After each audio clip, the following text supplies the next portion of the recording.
Good afternoon. Today is February the 9th, and so we'll be continuing our part 2 history of inner Eastern Asia. Last time we left off, the Mongols had conquered not just Eastern Inner Asia, but also like most of the rest of Inner Asia and major civilizations in the Eurasian rimland, and that drastically changes basically how Inner Eastern Asia worked for quite a few centuries. If you read about the Mongol Empire, you'll always get that impression that it didn't last very long, and when it did collapse, it didn't leave that much of a legacy to be worth remembering. Like there's like no cultural trace of it left, and we only remember it for their excellent military. But that just is not simply true for Eastern Inner Asia, because the Mongols and the descendants of the Mongol Empire left a very, very profound impact on Eastern Inner Asia, which was only undone by the Qing conquests of the mid-18th century. So, to get the picture, Spain ruled Latin America for 300 years, and look at the legacy it left there. Spanish is now probably the third most spoken language in the world. Inner Eastern Asia was mostly ruled by Mongols for even longer than the Spanish ruled Latin America. And they too had left a very large population of Mongol speakers there until the mid-18th century.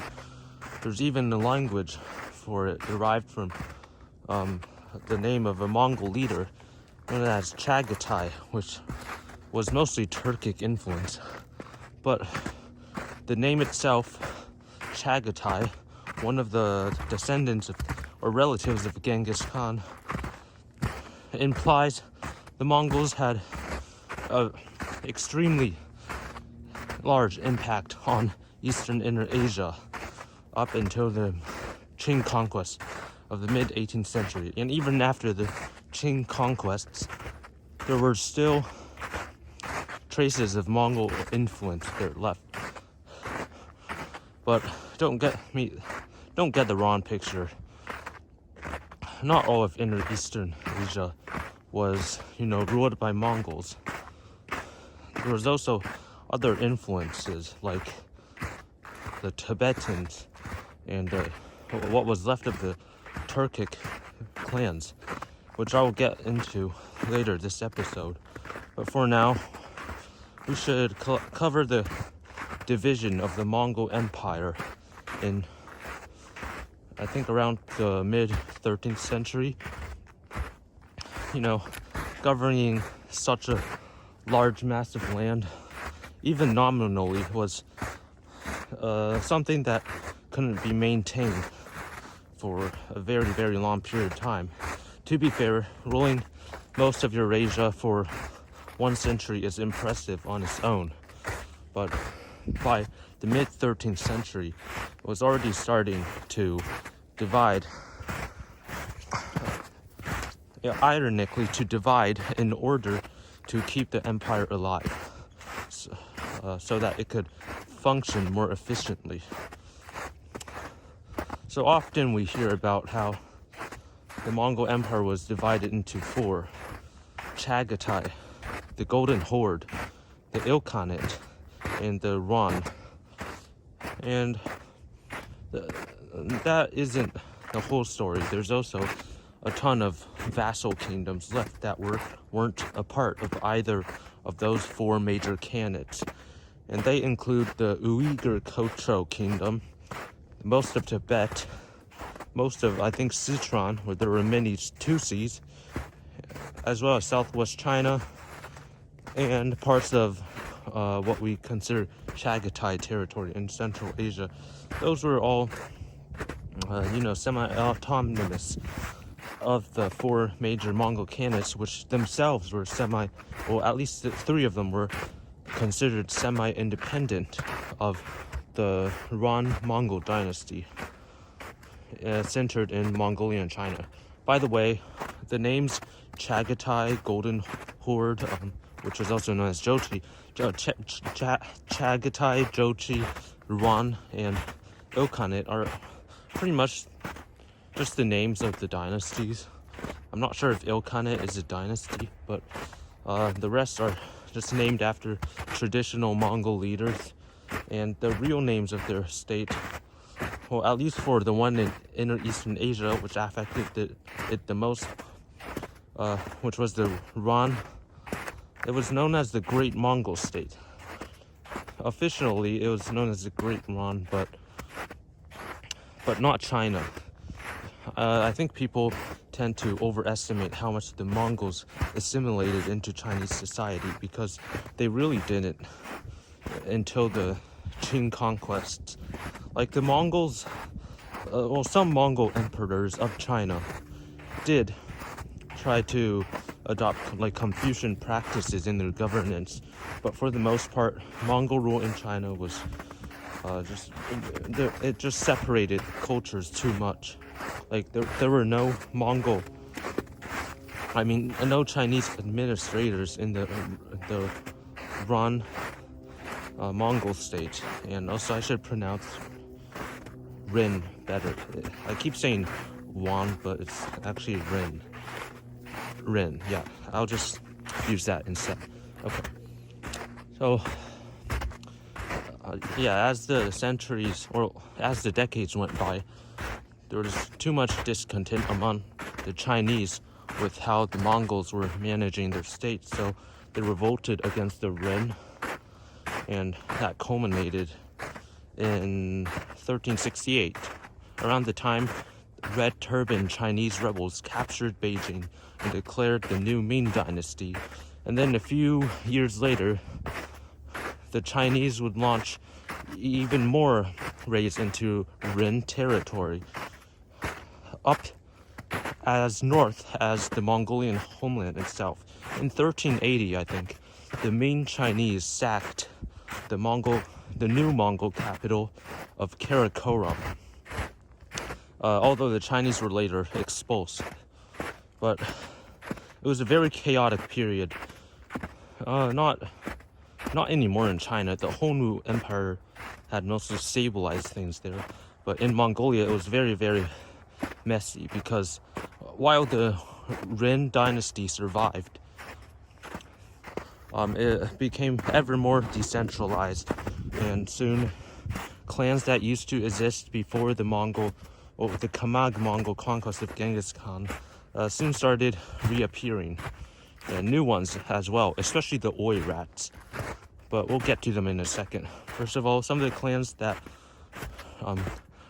sort of regained some degree of independence after the Ren collapse were the Chahar Mongols, the Buryats, the Tumens of Western Inner Mongolia, the Uryankai, and I think the Ordos, as well as some other Mongol tribe in Western Manchuria.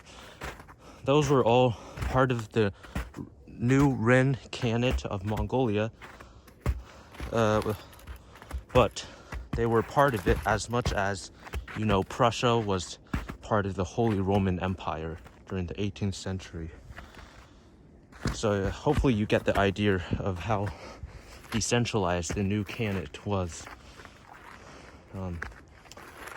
Okay, what was going on elsewhere, though, in the other Mongol Khanates? Well, although the Ren still survived, it was very weakened, and I think the Chagatai Khanate fared better. People always forget about the Chagatai Khanate, but I think it was actually the Mongol state that survived the longest time. Like, I think for 400 years, because once it's divided into two, we just forget Chagatai even existed in history books. But the eastern portion of the Chagatai Khanate survived as the Khanate of Mongolistan, which was also known as the Eastern Roman. Sorry, what?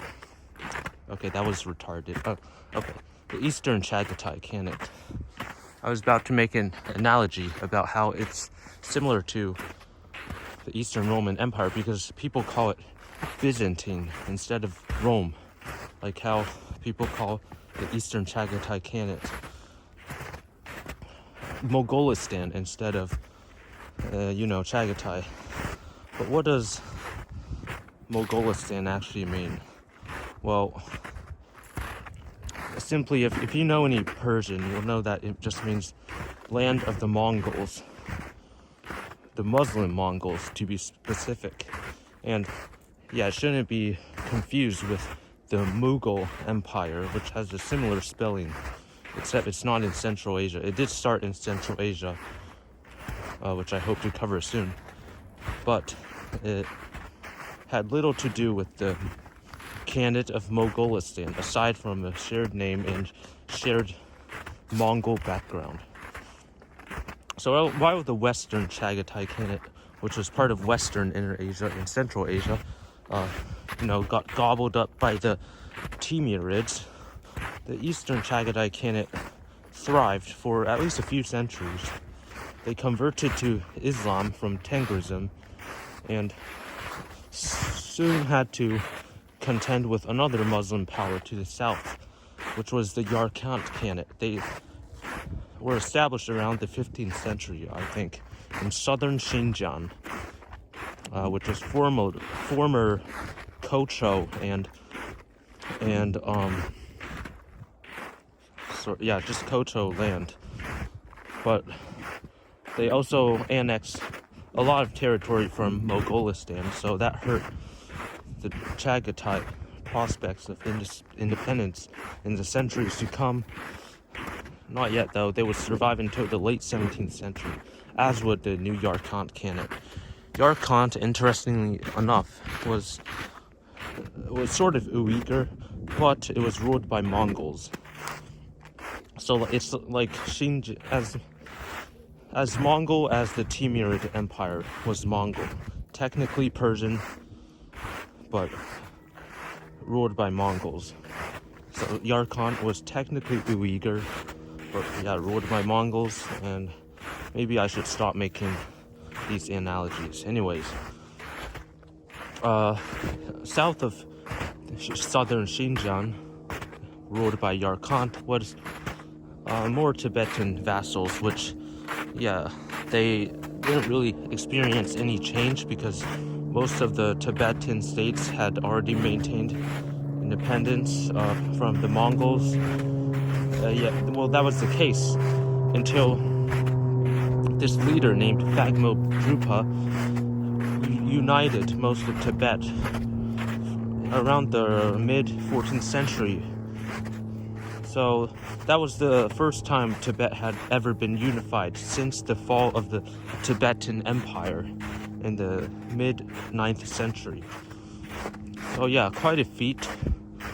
But what did this immediately mean? Well, there were a few tensions with China here and there. At one point, China almost invaded, but thankfully the Karmapa, or soon to be the Dalai Lama of Tibet, managed to negotiate a peace with China, and although there was peace, for the rest of the existence of the Ming and Qing dynasties, the Chinese would claim Tibet as part of their empire, or at least claim Tibet as part of their sphere of influence. But Tibet only considered itself part of a priest and patron relationship with the Chinese, and also with the Mongols, because later in the 15th century, Tumen Mongols from western Inner Mongolia migrated south to what is now Qinghai, And then around the mid 17th century, during the Ming Qing transition, the Tumen Mongols were replaced by the Koshut Oirat Mongols, and then they took over most of Tibet to establish the Koshut Tibetan Khanate. And that was sort of the start of the rise of the Dalai Lama, who still exists today, just in a different body, you know. They had 13 different bodies in total. Anyways, let's go back to Mongolia for a sec, because the Chinese are still mad at what the Mongols did to China. So there were a lot more punitive raids to stop them from, well, raiding in the first place. These took place after 1380 during the reign of the Yongle Emperor. He had some mixed success. Some Mongol leaders evaded battle. Others were defeated soundly. And yeah, the Yongle Emperor did manage to penetrate deep into Mongolia during these campaigns, but they ended after the 1420s, when, yeah, he literally died on one of these campaigns, just like how Timur died trying to invade China. The Ren Khanate was still not very, centralized, however, and that led to more feuding clans to, seize power, especially the Oirats, from, I think, the lands to the west of modern Mongolia, it was basically just from West Mongolia. The Oirats are literally known as the Western Mongols, and the Koshut Khanate of Tibet was an Oirat-ruled Khanate. But they were not easy foes for the Chinese to deal with, especially in the mid-15th century, when the Oirat leader, I think Isen Taishi, reunited much of Mongolia, or at least he forced the other Mongolian clan states to accept his suzerainty.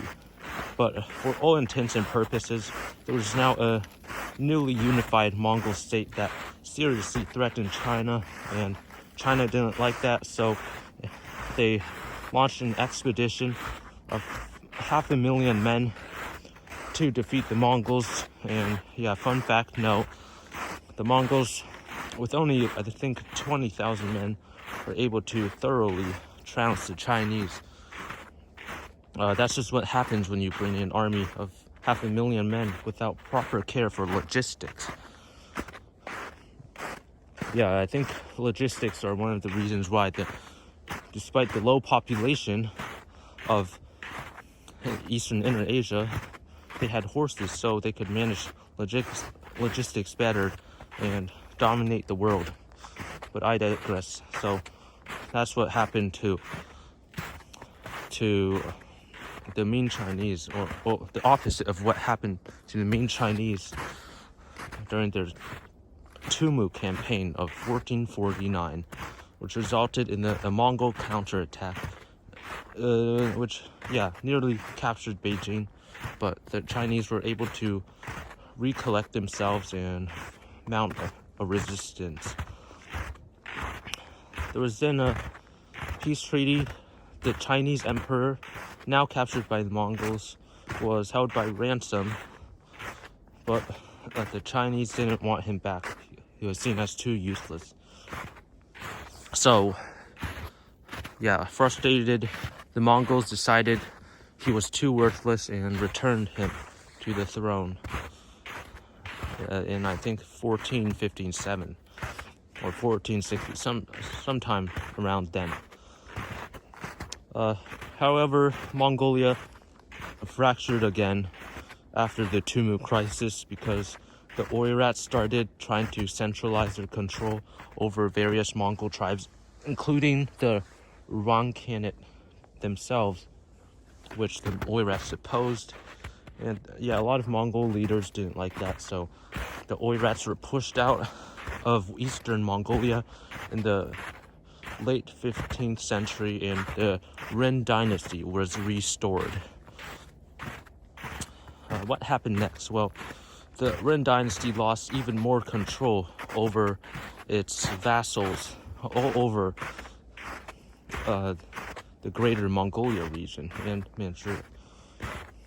Manchuria by this time, or at least the eastern part of it, was, by the way, ruled by the Ming Chinese. Well, nominally, there were a few Jurchen tribes there, known as either the Jianzhao or the Yiren, and the Jianzhao were subject to Chinese tribute.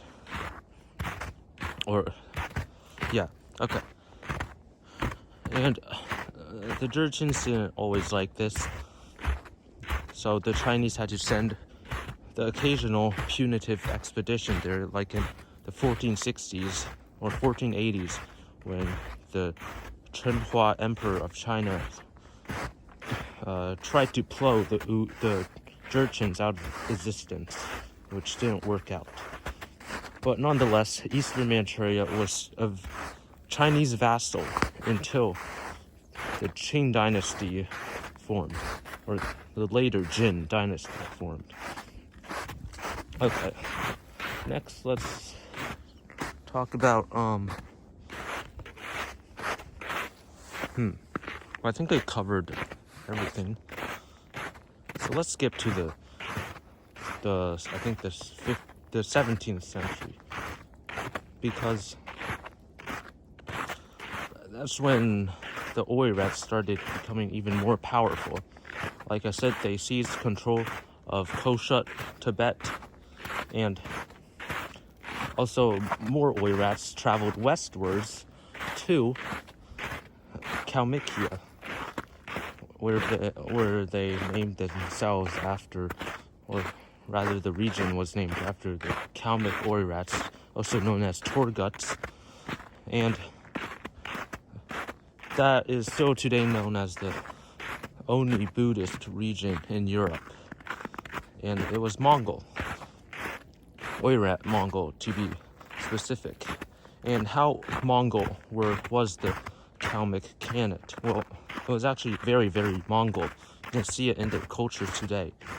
So Mongol, in fact, that even after Kalmykia was established in the mid-17th century, the Oirats there still maintained strong ties with other Oirat countries, thousands or hundreds of miles away, in the original Oirat heartland, and in the Oirat Khanate of Koshut, Tibet.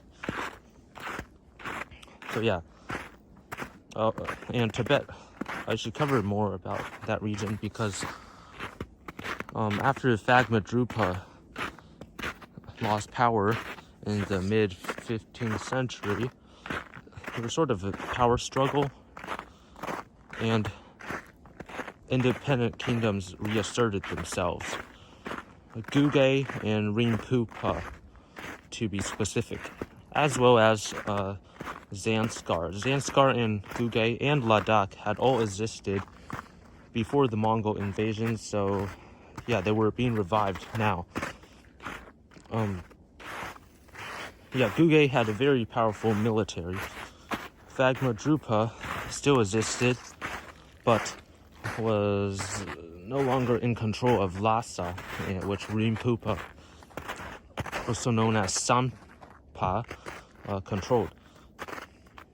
All were pretty much Tibetan Buddhist kingdoms, though, as the name suggests.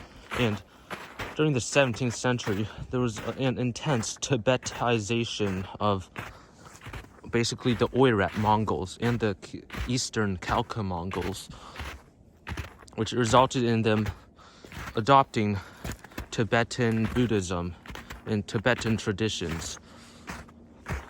This was not done by conquest. The Tibetans did not conquer any scrap of Mongol land. Instead, it was the Mongols controlling the Tibetans. So I guess they just assimilated.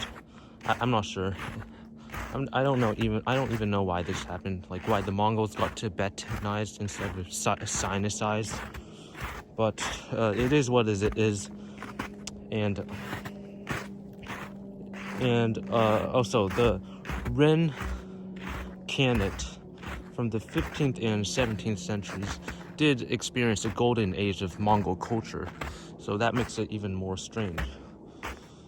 Mongolia was still very much culturally independent of Tibet, of course, but now there was a wider world of Tibetan Buddhism, which eventually even the Qing emperor of the Manchu Chinese dynasty adopted. They were Tibetan Buddhists, or at least I think Qianlong was. But Tibetan Buddhism also, I think, spread southwards and westwards due to, Kalmyk migration to Europe in the 17th century. Alright, then in the early 17th century, things started to change. The Mongol-Tibetan world order was being torn apart gradually by the Jurchens, who started off with Inner Mongolia as its first victim. If you remember, until then, Eastern Manchuria had been ruled by the Ming Chinese, or at least nominally. And the Jurchens there rebelled around the time of the Imjin War and united under the leadership of Nurhaci. Nurhaci then established the later Jin dynasty, and then later, after the later Jin dynasty, there was the Qing dynasty. For all intents and purposes, it was deliberately named a Chinese dynasty because the Manchus had some climate problems at home and wanted to control China so they could move there and leave Manchuria depopulated in the process. So they started by rebranding Jurchens and many other tribes as Manchu, a designated ethnic group that was supposed to be the ruling class of the supposed new Jurchen dynasty of China, known as the Qing. And in 1644, they saw the perfect opportunity to fulfill their vision. Until then, the Ming dynasty was experiencing some very intense issues of corruption and peasant rebellions and famine, as well as inflation from Spanish silver. So when peasant rebels neared Beijing in the 1640s, Wu Sangui of the Ming dynasty managed to he had the bright idea to invite the Manchus to rid Beijing of peasant rebels, and it sort of worked, but to his own detriment, because the Manchus then proceeded to launch a 20-year campaign to subdue most of China, whether Ming rebel or I guess Yunanese. And the whole event took place over the span of 20 years, 40 if you count the Three Feudatories rebellion. But the Mongols were now stripped of Inner Mongolia, and that region became Manchuized and then Sinicized as the Manchus themselves became Sinicized. The rest of Mongolia was no longer ruled by the Ren Khanate, which was dissolved soon after the defeat to the Jurchens. Instead, Outer Mongolia was now divided into 3 independent states that they could not unite or foment enough resistance to fight off the Jurchens when they invaded again in the later parts of the 17th century. But they did have some help from Tibet, because in 1680 the Oirats in Tibet and those Mongol states formed an alliance, maybe out of Tibetan soft power, but I'm not entirely sure. But even though Mongolia was slowly being eaten up by the Jurchens, the Tibetans, despite their alliance, could care less, because at that time the Koshat Khanate was embarking on another campaign of conquests. I think the third one in Tibetan history. First, they re-annexed Rinpoche and regained Lhasa, and then the Tibetans invaded Gugay, and finally, in a sort of five-way war that involved the Mongols, the Tibetans found themselves dominating the kingdom of Ladakh. So, yeah, Tibet regained most of its former power in this time period. But soon afterwards, relations started to deteriorate with other Oirats, specifically the Dzungar Oirats. The Oirat Khanate was now no more because before it had been a confederacy known as Four Oirat, where each of the Oirat tribes had supposedly equal power, if we take the name for granted. But increasingly in the mid-17th century, Dzungar Oirats started asserting themselves in a higher position than other Oirats, and so that resulted in the Dzungar Khanate being established in the mid-17th century. And then there was yet another phase of Oirat expansion. The Dzungars looked to the south and subdued most of the Yarkant Khanate, which saw a lot of resistance, especially from the Afak Khojas, who were Muslim. The Dzungars, to remind you all, were Tibetan Buddhist, and perhaps Buddhist and Muslim values just aren't compatible. I don't know. In any case, the Muslims of the former Yarkant Khanate, now ruled by Buddhist Dzungars, were not happy. So they revolted over and over, and did manage to maintain a degree of semi-autonomy, especially in the Kashgar, I think. And also there was a Kumo Khanate that existed near Xinjiang. Perhaps that one revolted too. But in any case, the Dzungars are now hegemons of most of the Xinjiang region. In their new homeland became what is now northern Xinjiang, also known as Dzungaria. But the Dzungars had more ambitions outside of southern Xinjiang. They also wanted to subdue the rest of the Oirats, including the Koshats, and also other Mongols, like the eastern ones, now divided in three, and on the verge of an alliance with the Qing. The Dzungars could not accept this, so they launched a series of campaigns in Outer Mongolia and managed to once again re-establish Oirat hegemony also in Outer Mongolia.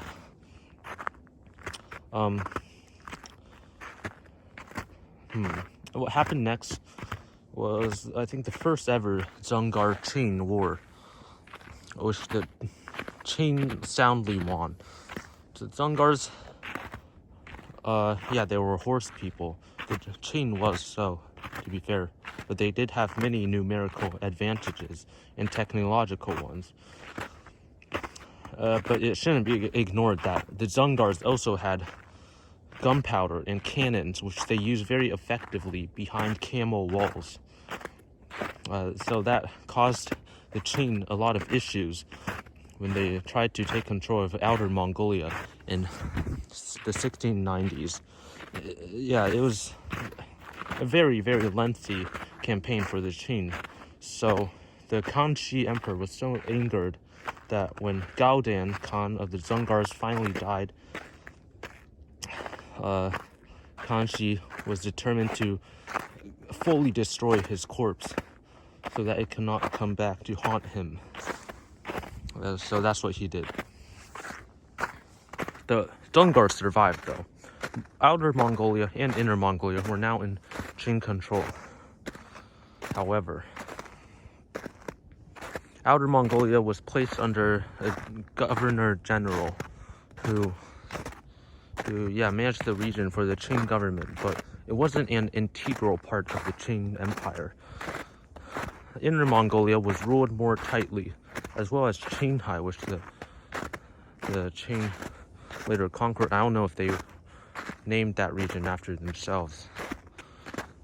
And I forgot to mention this, but there were like 300 million Tutsis that were semi-autonomous or semi-independent in the region that is now Western Sichuan and parts of Eastern Qinghai, and that was what separated Tibet and Xinjiang from China. So over the course of the Qing dynasty, those Tutsis were one by one brought under central Qing control. And that allowed for the later conquest of Xinjiang and Tibet. Let's cover that, actually, because I know I've been going on for too long, but I don't feel like making a 5-minute video about the Qing conquest of the Dzungar Khanate. So I'll just cover that now. First off,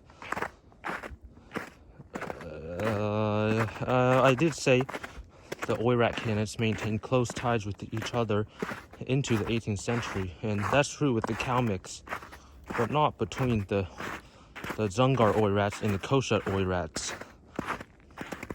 Also, the Dzungar still had a lot of deep historical bitterness that manifested geopolitically with the Khalkha Mongols. So even though the Mongols were under Qing rule, they were still eager to help them in their fight against the Dzungar Mongols.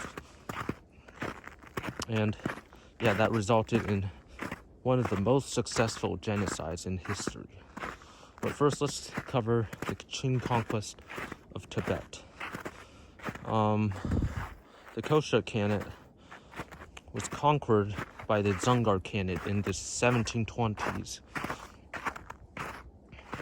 And then in a strange series of events, the Qing garrison found itself in control of most of Tibet under the reign of the Yongzheng Emperor. Yongzheng planned to leave, but after a series of further escalations, he decided to return, or his successors decided to return and establish firm Qing control over that region, or at least a certain part of it. The rest of Tibet, especially the one based in Lhasa, was more of a protectorate, which again saw itself only in a priest and patron relationship with the Chinese. So arguably, Tibet was never an integral part of China. Not during the Ren, and not during the Qing. It was only until 1955, or the 1950s. And then, after defeat in Tibet, the Dzungars retreated up back to their homeland in northern Xinjiang. And the vengeful Khalkha Mongols, as well as Manchu and Han troops, fought even more wars with the Dzungars there into the 1720s and 1750s. Also around this time, the Russians were making a headway into Eastern Inner Asia, and the Dzungars desperately appealed to them for help. No help was granted, though, even after there was a rumored gold rush in Dzungaria.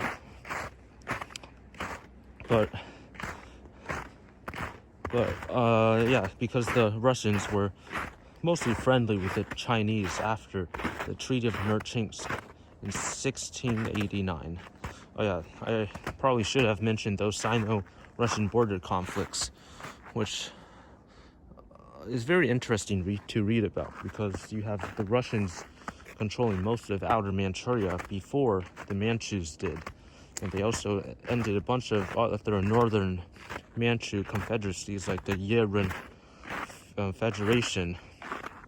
Also, there was a Polish state there for some time, which was ended by Taiwanese fighters, or at least people who fought in tropical Taiwan. So yeah,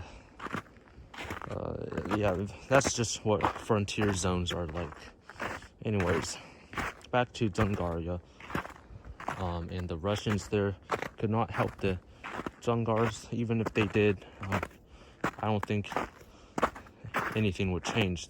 By that time, the Qing numerical superiority was just too overwhelming, and I think they defeated the Dzungar Khanate in less than 2 months during the final campaign of 1755. Well, that was allowed by a succession crisis within Dzungar territory itself. But soon afterwards, you know what happened. 800,000 Dzungars were ordered to death by the Qing Emperor. I'm not sure why, but whatever he wanted, he got it. And today the Dzungar population is now only like 10,000. So, leaving the video on quite a grim note, but I feel like I'm saying "but" too much. Anyways, yeah, a grim note, and I'll end the video here.